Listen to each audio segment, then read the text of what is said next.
Este caso es considerado el peor caso de asesino múltiple de Ohio. Y este caso es tan loco porque en una misma noche mataron a 8 miembros de una familia en 4 escenas de crímenes diferentes y sin dejar un solo rastro de ADN.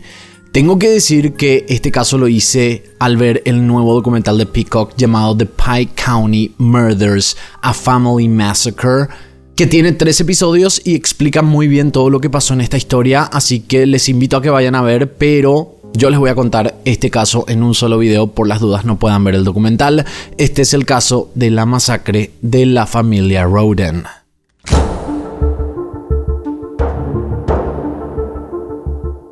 Para este caso tenemos que hablar no de una sola escena del crimen como dijimos, sino que 4 en total ocurridas en la misma noche, siendo todas las víctimas de la misma familia. El 22 de abril de 2016, la sociedad estaba especulando sobre un misterioso crimen en la ciudad de Piketon, en el condado de Pike, en Ohio, Estados Unidos. La primera escena del crimen fue una residencia ubicada cerca de la calle Union Road en una zona llamada Union Hill. Esta era una granja de propiedad de la familia Rhoden en donde tenían animales de granja como vacas y gallinas. El dueño de la casa era Chris Rhoden Sr. Él se levantaba todas las mañanas para alimentar a los animales y empezar su jornada laboral normal. Bobby Joe Manley es la cuñada y ella iba todas las mañanas para ayudar a Chris. Pero esa mañana la puerta de la entrada estaba cerrada, lo cual no era normal, no era común, porque Chris siempre la dejaba abierta para que Bobby pudiera entrar. Cuando Bobby pudo ingresar, vio que esta casa estaba llena de sangre.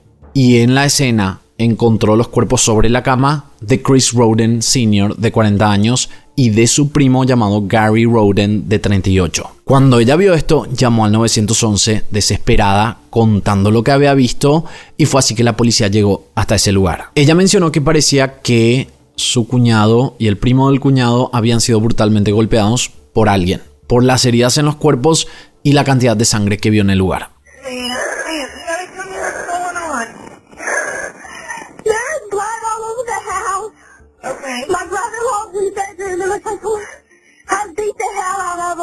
Bobby, luego de cortar la llamada, fue corriendo a la pequeña residencia que quedaba en el mismo lote donde vivían el hijastro de Chris llamado Frankie con su novia llamada Hannah Gilly, ambos de 20 años de edad.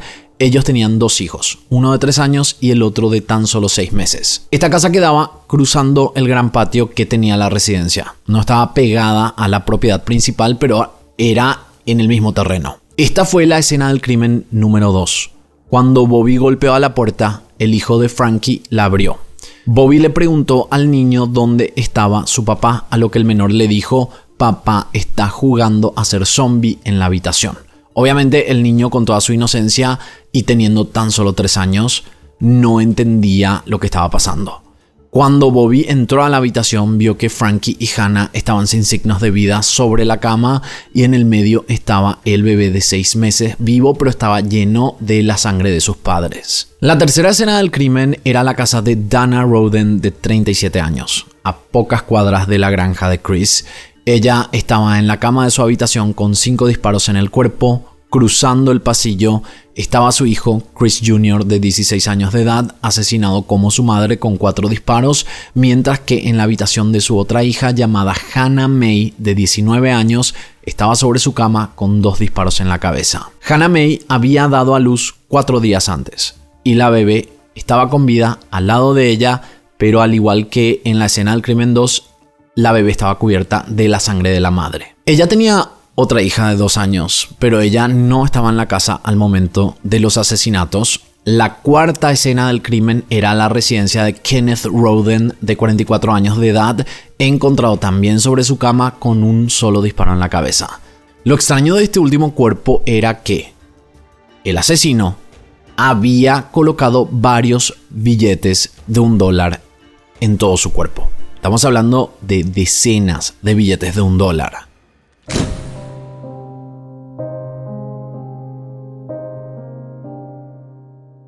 Para entender quiénes eran las víctimas, tenemos que mencionar la relación de cada uno de ellos. Chris Rhoden Sr. estaba casado con Dana. Dana había tenido un hijo con otra pareja anterior, el cual era Frankie, el que había sido encontrado en la segunda escena del crimen. Chris Sr. y Dana tuvieron 2 hijos juntos que eran Hannah Mae y Chris Jr., quienes habían sido encontrados en sus camas en la tercera escena del crimen. Y después estaba Gary, el primo encontrado en la primera escena del crimen, y Kenneth, el hermano de Chris Sr., encontrado en la última escena del crimen. La familia Rhoden era una familia muy querida. Todos en la comunidad los conocían y eran partícipes activos de la sociedad. Chris Rhoden Sr. era considerado callado pero muy generoso, mientras que Gary, su primo, la otra víctima de la masacre, tuvo mayores dificultades en encontrar su camino hasta que Chris lo había invitado a que trabajara con él en construcción, lo que hizo que se sintiera útil. Además, esto hizo también que la relación que tenía con su primo fuera más fuerte. Los vecinos mencionaron que todos respetaban a esta familia, de tan numerosa que era. Todos eran amigos de al menos uno de los miembros de los Rhoden. Eran activos en la iglesia, ayudaban a los vecinos. Chris Sr. se ofrecía a reparar residencias sin cobrarles un solo dólar. Los más jóvenes estudiaban y nunca se metían en problemas. Las autoridades no podían entender cómo y por qué se realizó este plan tan bien ejecutado, matando a 8 personas en 4 lugares diferentes sin alertar a nadie y además sin señales de que ninguna de estas víctimas se hubiera defendido, lo que hacía que todo fuera muy extraño. Dana Rhoden era asistente de enfermería, la esposa de Chris Sr. Dedicaba su vida a ayudar a los demás y tenía un grupo de amigos que la amaban. Su hija, llamada Hannah Mae, había tenido 2 hijos.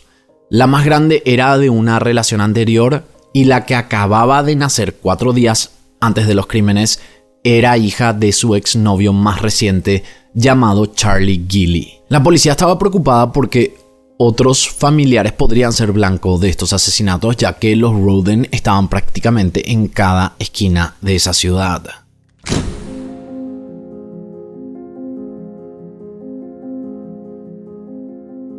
Lo primero que la investigación determinó fue que no podía tratarse de un solo asesino. Tuvo que haber sido un grupo.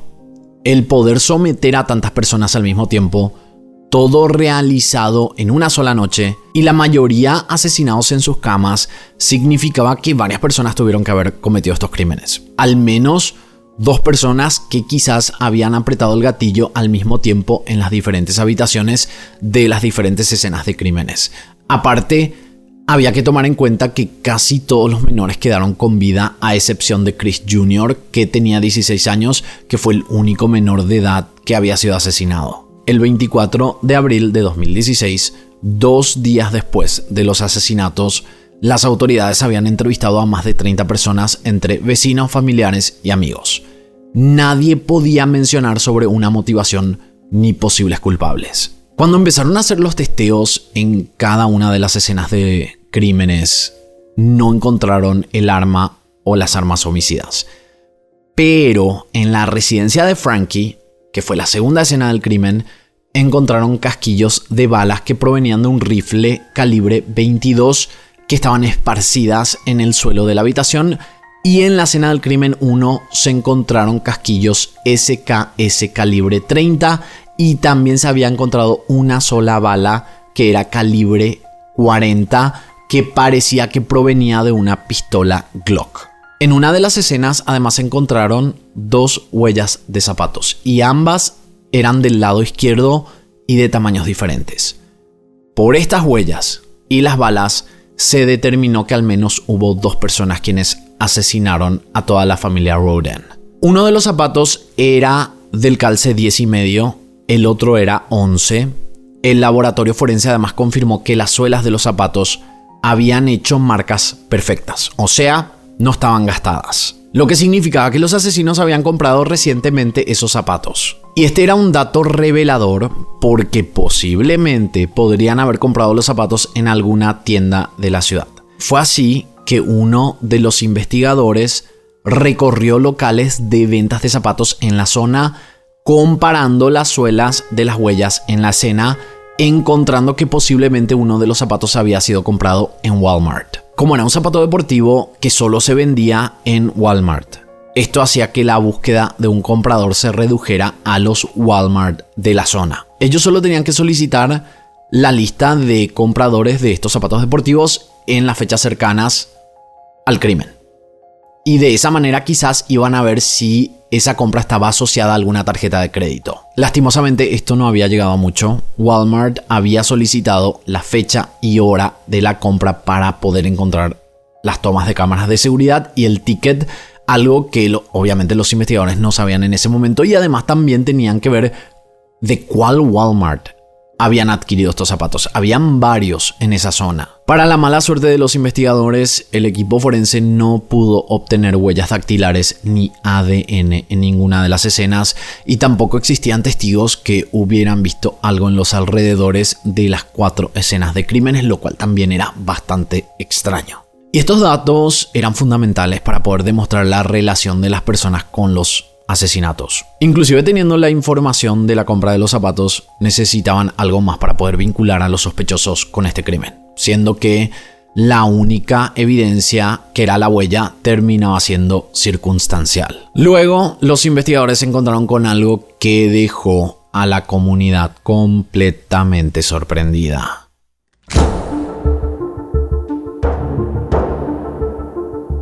Cuando terminaron de hacer los análisis forenses dentro de las residencias, las autoridades empezaron a inspeccionar los terrenos donde estaban estas propiedades. En el lote donde estaba la escena del crimen 4, donde vivía Kenneth Roden, descubrieron una estructura que parecía como un depósito de herramientas. Cuando los investigadores entraron, encontraron que era un espacio utilizado para plantaciones de marihuana.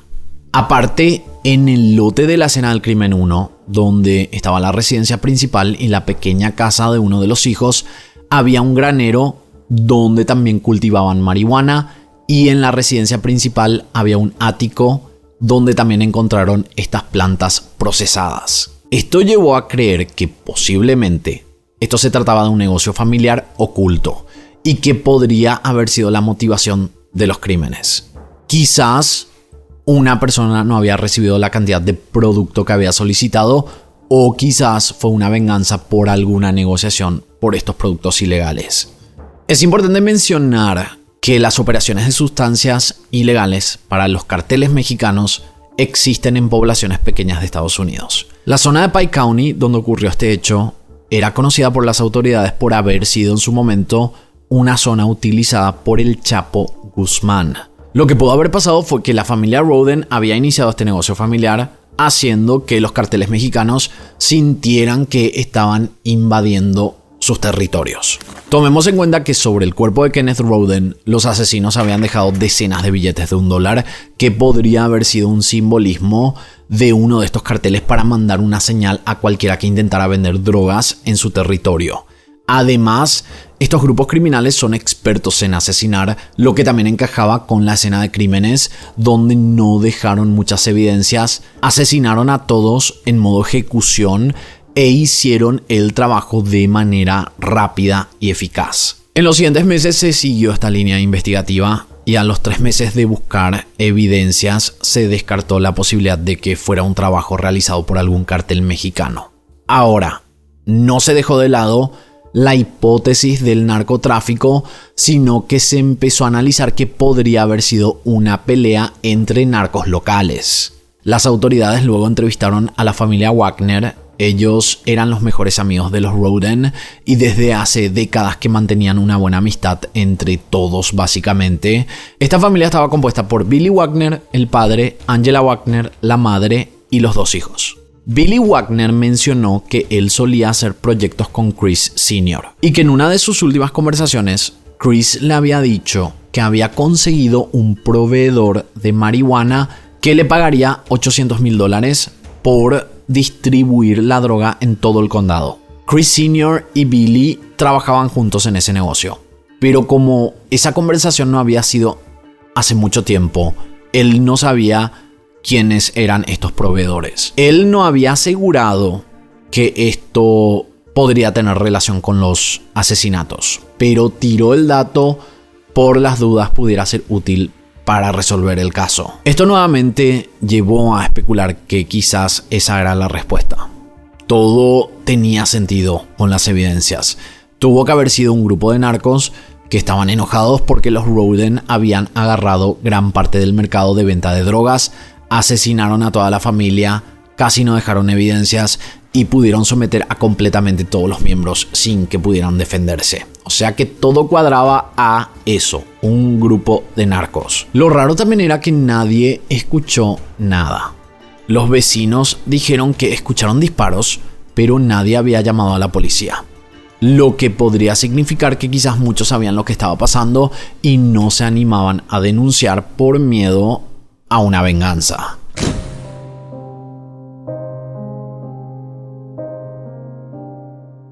Para este tipo de casos, donde se nota que hay un ensañamiento muy personal, se ven a los más cercanos y de ahí se empiezan a analizar las potenciales motivaciones. Todavía seguía en pie la hipótesis de una disputa de narcos locales, pero a la par estaban indagando en potenciales sospechosos. Uno de ellos era el exnovio de Hannah Mae. Ella había dado a luz hacía pocos días y de repente toda la familia estaba asesinada. Pero llamaba la atención que los niños no habían sido lastimados. El exnovio, de nombre Charlie Gilley, podría haber tenido una motivación. Hannah Mae lo había dejado luego de haber mantenido un noviazgo muy corto después de haber quedado embarazada. Algo que se tomó en cuenta con este caso fue el tema de la custodia de las hijas. Hannah tenía historial de solicitar bajo la corte la custodia de sus hijas. Ella lo había hecho con su relación anterior y posiblemente había amenazado a Charlie con esto. La cercanía de la fecha del nacimiento de la menor y los crímenes también llamaba la atención. Era como que esperaron a que naciera la bebé para cometer los crímenes. Por otra parte, la familia Gilley había tenido una relación de años con los Rhoden. Si se acuerdan, una de las víctimas era Hannah Gilley, quien tenía una relación con Frankie Rhoden. Esto llamaba la atención, pero tampoco tenía sentido que una sola persona hubiera cometido todos los crímenes completamente solo. Y además, que asesinara a un miembro de su propia familia, al menos que haber asesinado a alguien de los Gilley pudiera desviar la atención a esa familia. Por las dudas, lo dejaron como sospechoso para seguir buscando evidencias o algo que lo pudiera conectar con los crímenes. La familia de Charlie era una familia tranquila y, al igual que los Rhoden, era una familia que estaba siempre presente en la comunidad. Los Gilley siempre estuvieron enlazados a los Rhoden por generaciones y que Charlie hubiera empezado una relación con Hannah Mae no era sorpresa.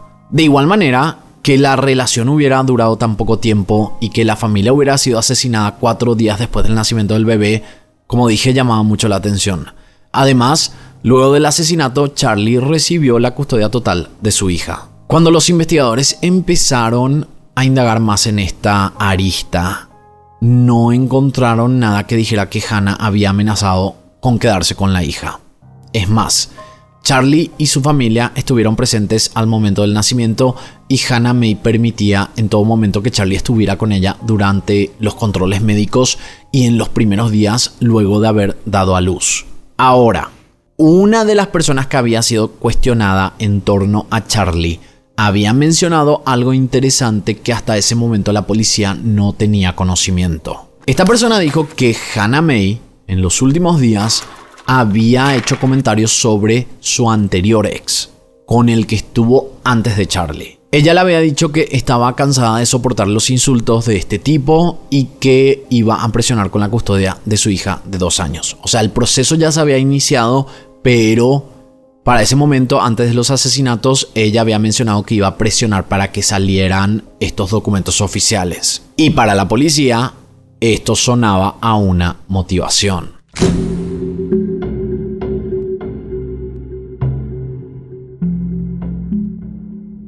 Cuando los investigadores recibieron el nombre del anterior ex, todo empezó a tener más sentido.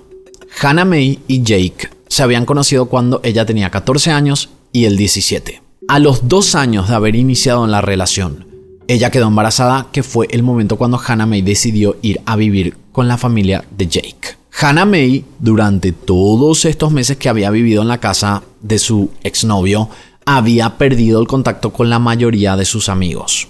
Parecía que ella se estaba enfocando en su familia y no respondía a los mensajes en redes sociales, ni llamadas, ni mensajes de texto. Esto no era común en ella, porque Hannah Mae tenía una personalidad extrovertida le encantaba estar con amigos y era bastante gritona y simpática. Unos meses después de haber estado incomunicada, Hannah Mae reapareció completamente afectada y llorando. Ella no le contó a muchos lo que le había pasado, mucho menos a su familia, pero le contó a esta amiga que ese día Jake le había ahorcado y que por eso decidió salir de la casa. Ella también le había dicho a esta persona que las reglas de la casa de Jake eran extremas, que la madre era controladora y la trataba muy mal. Ella no podía usar su teléfono, no podía salir de la casa ni tener una vida social. Ella le mentía a su madre para que no se preocupara, porque ella sabía que la familia de Jake era muy amiga de su propia familia, lo que podía afectar las relaciones entre ambos. Entonces decidió callarse y aguantar por su hija hasta que no pudo más y salió de la casa. Cuando las autoridades se enteraron de esto, empezaron a sospechar, obviamente, porque ellos le habían entrevistado al padre de esta familia, quien había dado una declaración que luego se descubrió que no tenía evidencias. Billy Wagner mencionó que él solía hacer proyectos con Chris Sr. y que en una de sus últimas conversaciones, Chris le había dicho que había conseguido un proveedor de marihuana que le pagaría $800,000 por distribuir la droga en todo el condado. Jake era el hijo de Billy Wagner, el que había mencionado sobre el supuesto negocio de Chris Sr. sobre un cargamento de marihuana que supuestamente estaban esperando, siendo que no encontraron evidencias de ninguna comunicación con un grupo criminal externo. Aparte, supuestamente, la familia Wagner era mejor amiga de los Rhoden. Podía ser que Billy había mentido, Billy el padre, para que no sospecharan de ellos. Antes de seguir con este caso, te invito a que te suscribas a este canal si todavía no lo estás, dejar un like al video, que eso ayuda muchísimo, y apretar la campanita, porque de esa manera YouTube te va a notificar cuando hay un video nuevo. Solemos subir videos todos los lunes, pero hay veces que también tenemos contenidos 2 veces a la semana. Además, ahora puedes ser miembro VIP, que te da como beneficio los mismos videos, pero antes y sin comerciales, emojis exclusivos y la batería que se va cargando con los meses a tan solo $0,99 por mes. Ahora sí, seguimos con este caso.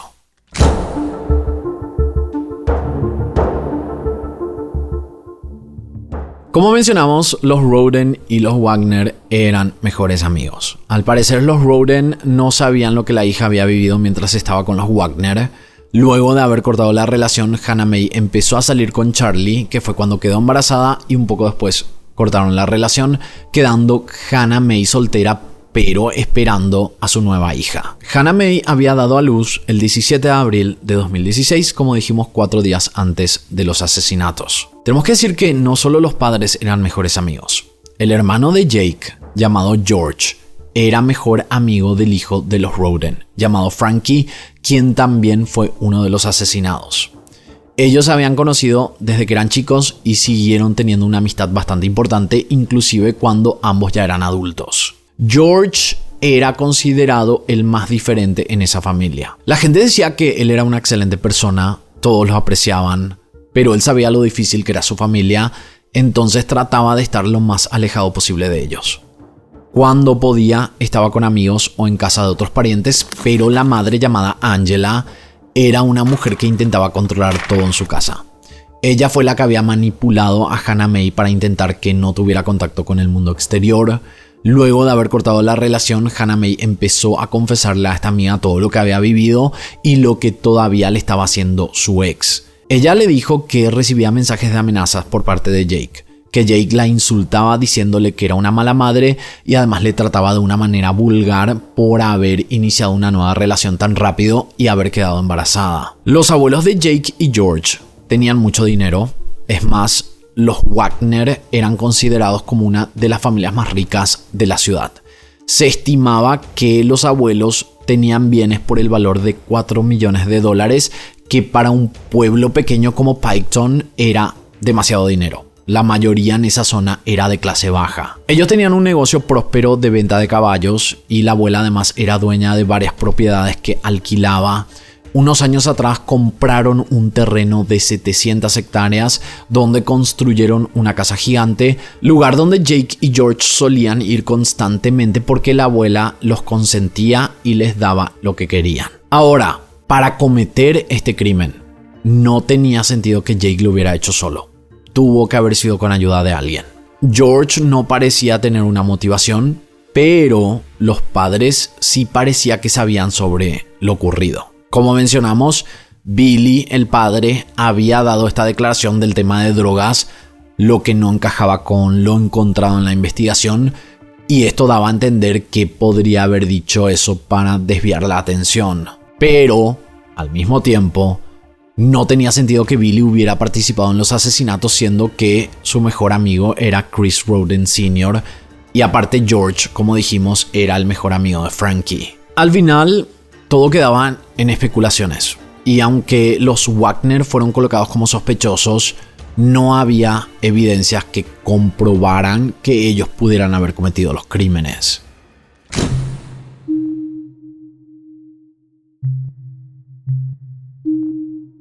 Ya había pasado un año de los crímenes. No había nuevas evidencias hasta que ocurrió algo que desestabilizó la investigación. Las autoridades se habían enterado que los Wagner habían sido amenazados de muerte. Con la desesperación de la posibilidad de ser las próximas víctimas, decidieron vender su propiedad ubicada en la 260 Peterson Road.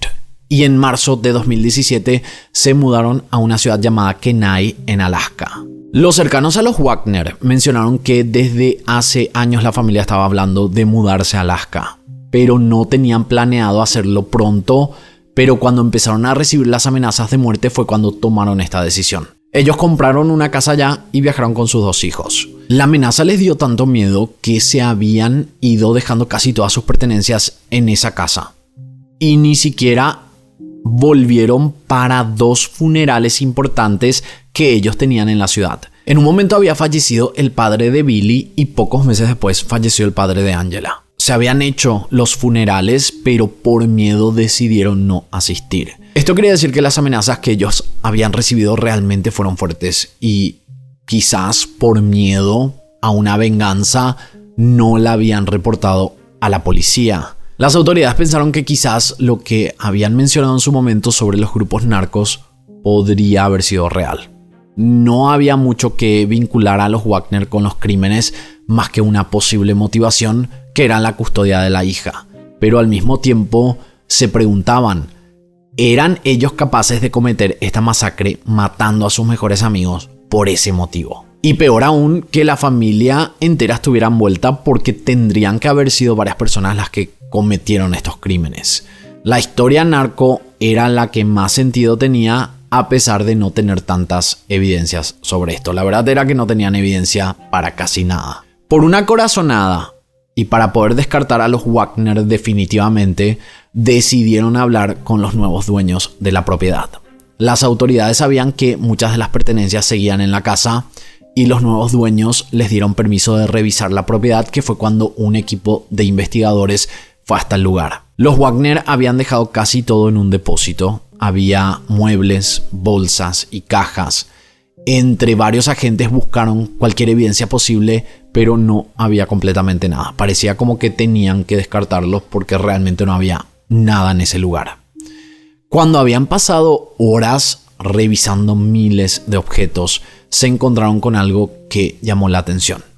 Era un ticket de Walmart, semanas antes de los crímenes, donde figuraba la compra de 2 pares de zapatos deportivos con el código M-Athletics por el valor de $13,97 cada uno. Estos eran los mismos zapatos deportivos que habían dejado huellas en la escena del crimen.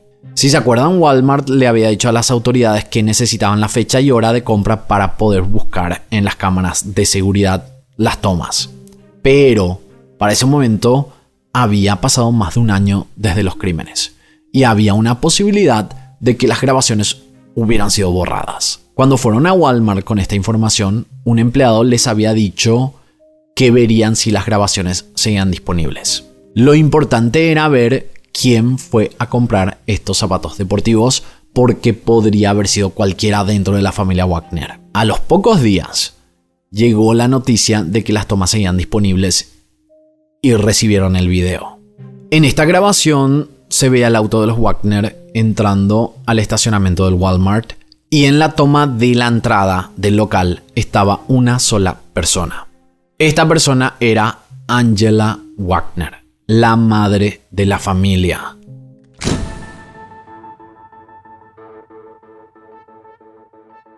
La familia Wagner era especial. Angela había tenido una infancia difícil. Ella había sido abusada de niña y su padrastro la agredía constantemente. Cuando cumplió 18 años, decidió salir de su casa, que fue cuando conoció a Billy, se enamoraron y al poco tiempo se casaron. En los 90 nacieron los dos hijos, Jake y George. Angela, desde el nacimiento de sus hijos, se había obsesionado con ellos, especialmente con Jake. Su trato hacia Jake era diferente, lo sobreprotegía de sobremanera. Al mismo tiempo, Angela era una mujer muy exigente. Cada vez que los chicos dejaban algo desordenado o no cumplían con sus órdenes, Angela era agresiva, de una manera exagerada. George, cuando llegó a la adolescencia, empezó a odiar a su madre.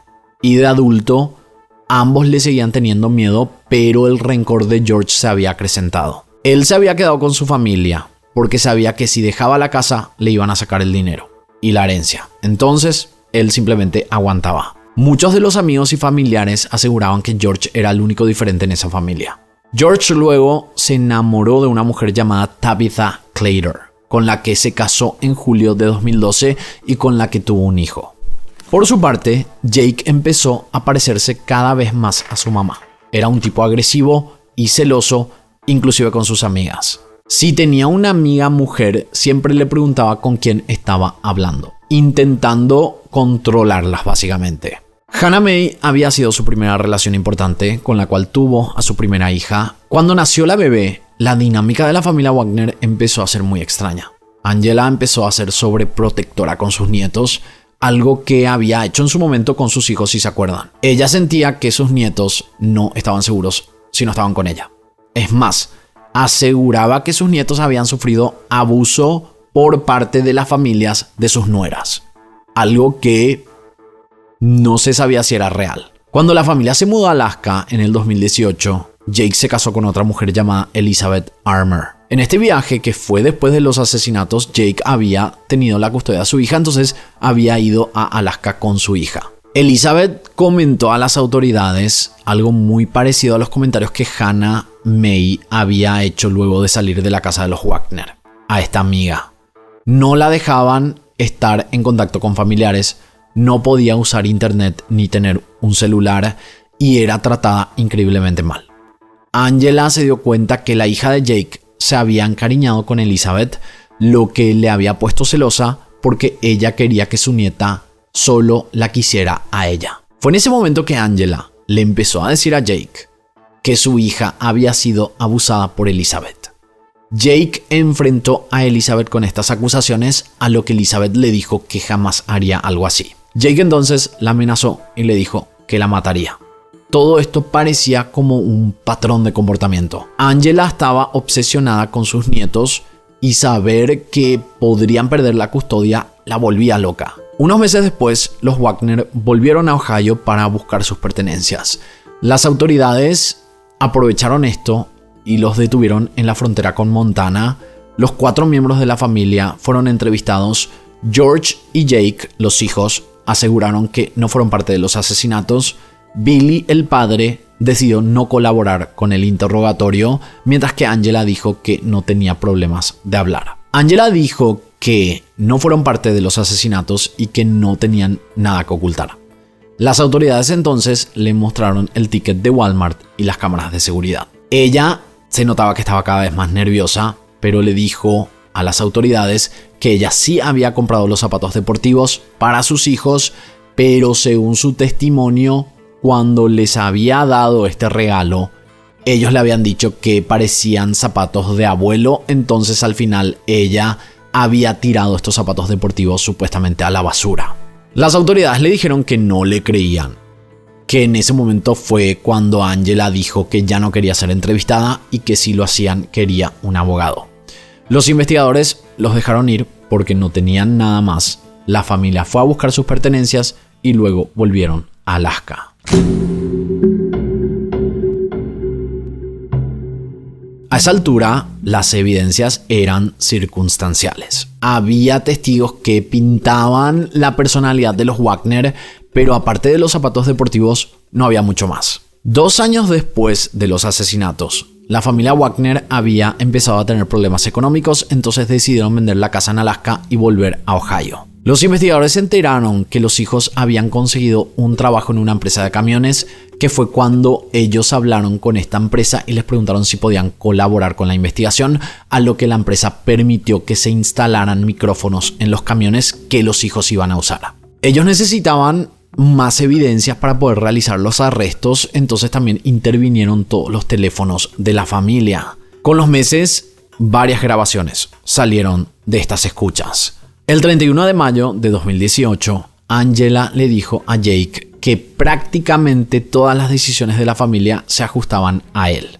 Después dijo: ustedes lo hicieron, yo solo hice lo que me pidieron que haga, no me hagas ver como la mala de la película. El 9 de junio de 2018, una de las grabaciones obtenidas era de Angela hablando con Jake de nuevo. Ella dijo: tenemos que ver qué hacer, tengo el presentimiento que se nos está acabando el tiempo. Jake le respondió: estoy seguro que nos están escuchando, este camión seguro tiene micrófonos, la casa también. De igual manera, con las sospechas de estar siendo grabados, las conversaciones siguieron.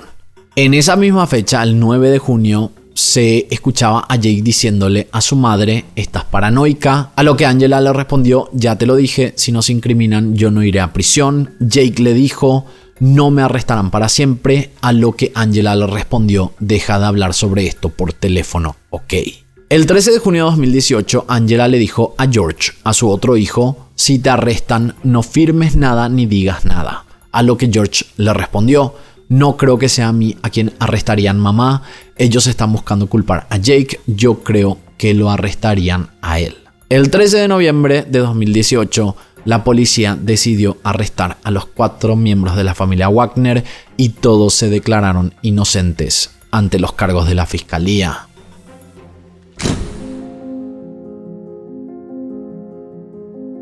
En los siguientes años, la familia entera estuvo presa en diferentes prisiones estatales de Ohio sin tener contacto entre ellos. Mientras, la fiscalía estaba armando el caso con más evidencias y testigos, y 5 años después de los asesinatos, las autoridades sabían que no tenían lo suficiente para que todos pagaran por los crímenes. No tener evidencias de ADN ni huellas dactilares podría significar que todos quedaran libres. Fue así que decidieron hacer una estrategia. Hablaron con Jake. Él se enfrentaba a la pena capital. Entonces le dijeron que si él colaboraba con las autoridades, él recibiría cadena perpetua en vez de la pena capital. A cambio, él tenía que testificar en contra de su familia, lo cual él aceptó. Con tal de salvarse la vida, él era capaz de tirar a toda su familia a los leones. Lo primero que hizo luego de aceptar este trato fue indicarles dónde habían tirado las armas, que era una evidencia que necesitaban para tener un caso muy fuerte. Él había mencionado que habían colocado las armas en unos tambores de 10 litros y luego los llenaron con cemento para tirarlos en un estanque dentro de la propiedad de los abuelos. Las autoridades fueron al lugar y ahí encontraron las armas homicidas, pero de nuevo, esto no era suficiente. Necesitaban que uno más de los Wagner quisiera hacer un trato con la fiscalía. De esa manera, con ambos testimonios, podrían corroborar todos los datos, lo que sería suficiente para conseguir condenas para los demás. Los investigadores fueron a hablar con George, porque él era el que menos parecía envuelto en este caso. Y le ofrecieron una condena menor, a lo que él dijo: yo no voy a confesar algo que no hice, yo soy inocente. Fue así